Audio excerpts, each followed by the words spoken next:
First question is asked by Unko-kun, and I think Unko-kun, because he's here all the time, almost always gets the first question in. I just literally go in the order that people ask, and then if I have sometimes if I have an interesting question and I want to break up the complicated questions, I move one up. Like today I moved Mr. Crisk's question up to number 2.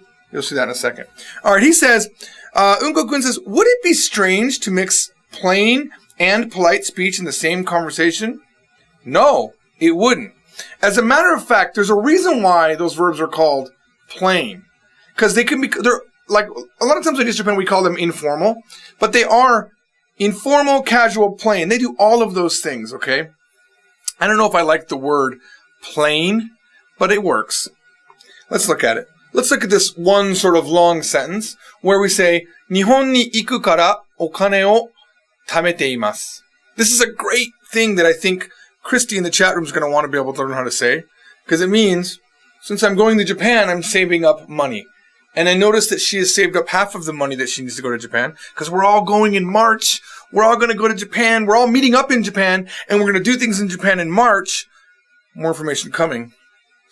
So this is the phrase. I want you to look at it. Nihon ni iku kara. Notice that iku is the informal form of the verb.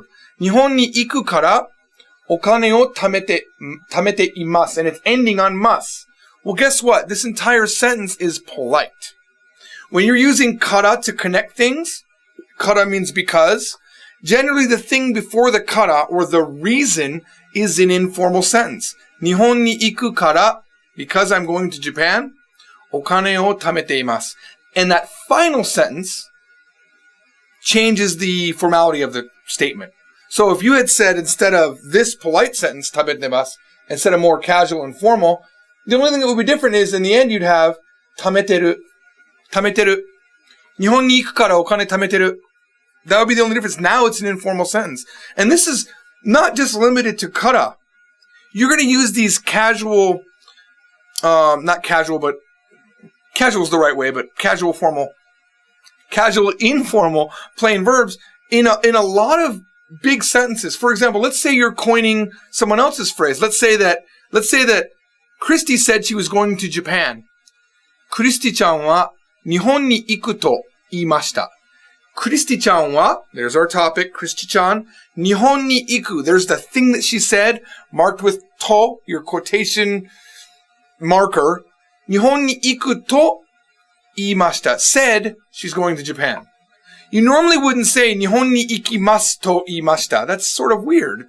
It doesn't flow. Nihon ni iku to iimashita. She said she's going to Japan. But let's say I wanted to say a much more casual sentence, because that one, Nihon ni iku to iimashita, is sort of polite. Nihon ni iku to itta. Christy-chan wa Nihon ni iku to itta. Christy said she's going to Japan. See how that works? Now it's informal. So you're going to, those casual forms. I know some people that are very polite.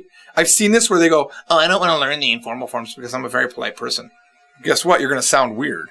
Because you need those forms to make the bigger complex sentences. As an interpreter, I use them all the time.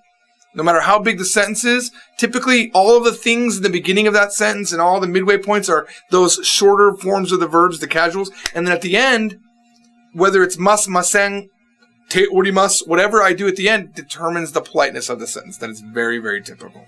The question you just watched is part of a larger broadcast called YesJapan.com Ask a Teacher Live. All you have to do to get your question answered is follow us on Twitter, and when we make the stream, all you have to do is come into the chat room, double-click my name, and submit your question. I hope to see you all in the live stream. Bye.